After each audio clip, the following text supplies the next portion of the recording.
Hello and welcome to the Rog Review. Today I will be reviewing the director's cut of the 1982 Warner Bros. Movie Blade Runner. It was directed by Ridley Scott and produced by Michael Dealey. The screenplay, written by Hampton Fancher and David Peoples, was adapted from Philip K. Dick's 1968 novel Do Androids Dream of Electric Sheep? The story takes place in a futuristic version of Los Angeles, where everything is dark and it never stops raining. Former Blade Runner Rick Deckard is dragged off the streets by the police and pressed back into service. His mission? Track down and retire 4 replicants that have smuggled themselves into the city: Roy, Zora, Leon, and Pris. Along the way he runs into Rachel, a replicant of the Tyrell Corporation, but he accidentally sends rogue and is then charged with retiring too. But as the story progresses and she saves his life, his attachment to her becomes too strong and he ends up going on the run with her. The film stars Harrison Ford as Rick Deckard, a former Blade Runner pressed back into service for one last mission. Exactly why he's adverse to working as a Blade Runner is never explained, but it seems to be pretty important to his character backstory. Ford does a decent job of playing him, not that there is much to work with. He seems highly competent at his job. He manages to track down Zora using evidence found at Leon's apartment without any forensic support, and shortly after that he's successful at bluffing his way into her changing room. But he doesn't have any noteworthy character traits except playing the piano and probably forcing himself on women. I'm sure that happened. The film's main antagonist is played by Rutger Hauer. He plays Roy Batty, a rogue replicant who has travelled to Earth in the hope of getting his life extended beyond its limit of 4 years. It makes for a compelling motive for a character, but for someone who's also only just learning to cope with his emotions, Roy seems remarkably in control of them. That's my only real problem with Hauer's portrayal of the character. Sean Young plays the film's female lead and stars as Rachel, a replicant working at the Tyrell Corporation, but has been given artificial memories to make her eventual emotional awakening easier. When Deckard reveals her true nature to her, she has to struggle with the realization that her past is not real, but she was made for someone else's purpose, and that she only has a 4-year lifespan. That's a lot of concepts to try and deal with in a movie, and for a character that's not the film's focus. So naturally those issues don't get explored very well, but otherwise I think Young did a good job with her acting. I think William Sanderson has the most developed character in this movie. He plays J.F. Sebastian, a Tyrell Corporation roboticist, but has the access to Dr. Tyrell that Roy so deeply desires. Sebastian suffers from a disease that prematurely ages him, and he is socially awkward. He lives alone in his mouldy apartment complex with his collection of twisted robots. But he is also an innocent character who is kind and friendly, and while it happens off camera, his death is genuinely tragic. Sanderson does a good job of portraying the complexities of the character, both his desire for human contact, but also his difficulty with it. Before we move on, an honourable mention should go to Edward James Olmos, who plays Gaff. Gaff is an apparently Japanese detective who sometimes serves as Deckard's pilot around Los Angeles in his flying police car. His character is noteworthy for having the quirk of producing little origami models and figurines and leaving them wherever he goes like calling cards. The movie's opening features a lot of monolithic architecture, from giant skyscrapers to the Tyrell Corporation's giant cigarette headquarters, which I rather enjoyed, although all of it was dimly lit. The streets themselves are more reminiscent of Gotham City from Tim Burton's Batman than the neon-drenched streets of a more contemporary cyberpunk setting.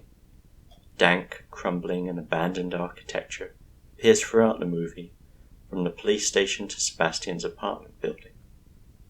As for props, I kind of like the coat that Hannibal Chew wore in his refrigerated eye workshop, the one with all the tubes leading into it to help keep him warm, and I thought the neon umbrella handles at the beginning were fun. It's fine, but none of the soundtrack stands out. The movie starts with an intro crawl that tells the viewer not just about the state of the replicants, but also about humanity's position in the cosmos. We are told that there are colonies on other worlds, and that the replicants are heavily used there. I found this interesting as it immediately had me wondering how far humanity had spread and how developed the colonies were. Then when combat teams are mentioned, I started wondering, what is the political state of the frontier? Are there wars out there? Is this where governments compete militarily now? Or is it just old nation governments from Earth versus colonists just looking for some independence? Or colonists versus their corporate overlords? The lack of development on this, despite it being immaterial to the story, frustrated me. The intro crawl makes the point that due to a mutiny, replicants have been made illegal on Earth. The problem here is that within the first 5 minutes, the audience gets to overhear an ad for buying replicants. A lot of inconsistencies in movies don't really matter, but when it affects the logic of events in a movie, that's something else. The intro crawl also makes the point that destroying a replicant is called retirement, not execution. The audience cares about this point because we are made to think of the replicants as people, but why aren't they made like that at all? It's never really explained why the replicants are made so human. At one point, Dr. Tyrell seems proud that Rachel doesn't realise she's a replicant, and when he's confronted by Roy, he talks about the replicants' advancement as though it were a gift. So I assume that they were made so lifelike purely out of their creator's pride. Even the exact nature of replicants is left foggy. The opening crawl makes the point of saying that they are robots. However, the ad a few minutes later advertises them as being genetically engineered. Something backed up by Roy's conversation with Dr. Tyrell, where they are talking about extending the replicants' lifespans. Tyrell tells Roy that to make an alteration in the evolution of an organic life system is fatal. This supports the idea that the replicants are not robots, they are living organisms. And yet the contradiction is still present in the director's cut. So what are the replicants supposed to be? Are they fat-grown, genetically engineered humans, grown to adulthood before having their brain replaced by a computer? Or do they have their mind forcefully altered somehow before they become independent?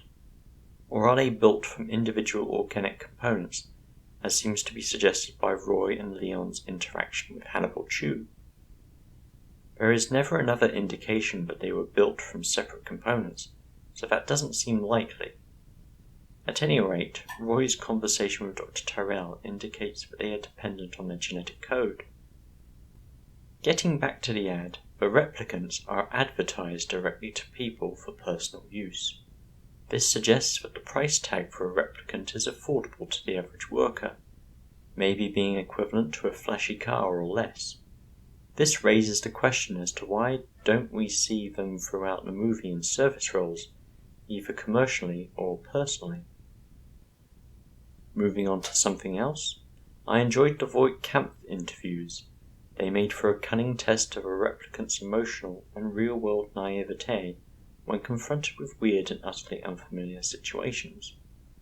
Although I can imagine neurodivergent people would probably struggle with the test as well. During Deckard's talk with Dr. Tyrell, we find that the replicants are limited to 4 years of life, as a failsafe against them developing individuality and emotions they are not programmed to deal with.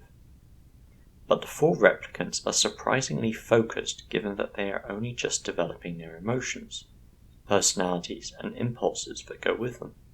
Leon is the only one that shows much agitation, anger or compulsion. If you're a completionist and have had Blade Runner the director's cut in your bucket list of classic sci-fi movies to watch for a while, then I hope you enjoy the movie. Otherwise, I can't really recommend this movie to anyone else.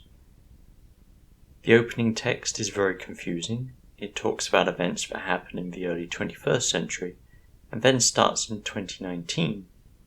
a date that kinda seems earlier than where the opening scroll should have left off. So when the movie started, I wasn't sure if this movie covered those events or was a prequel to them. As I have previously mentioned, I don't like that the starting text refers to the replicants as robots, but then physically treats them as genetically engineered humans throughout the movie. And every time space travel is mentioned, I am always disappointed, as it's never explored any further. The world building and consistency is poor to contradictory in this film. With regards to visuals, I don't understand why this movie is so dark and wet. Why does it never stop raining? Why are there so many dilapidated buildings? Why is the police station so empty and dark? Even when Deckard visits the top of the city in his meeting with Dr. Tyrell, it's still gloomy. This movie has some really weird choices in sets.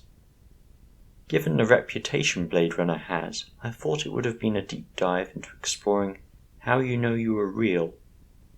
But the only indication of that question in this movie is that Leon and Deckard both collect photos.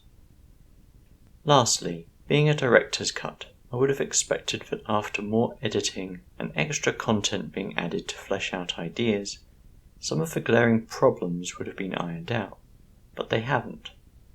The easiest thing that could have been done to remedy these questions and inconsistencies is to simply rewrite the opening crawl and edit out any references of space travel.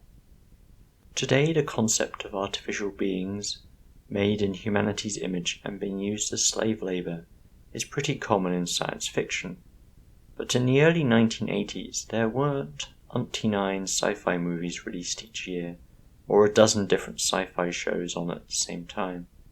This concept was still original at the time.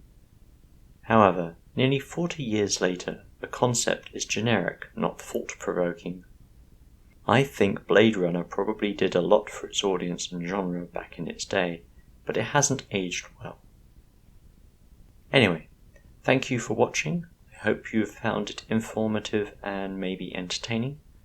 As with all YouTube channels, please feel free to leave a like, comment, share and subscribe. And until next time, have a good evening.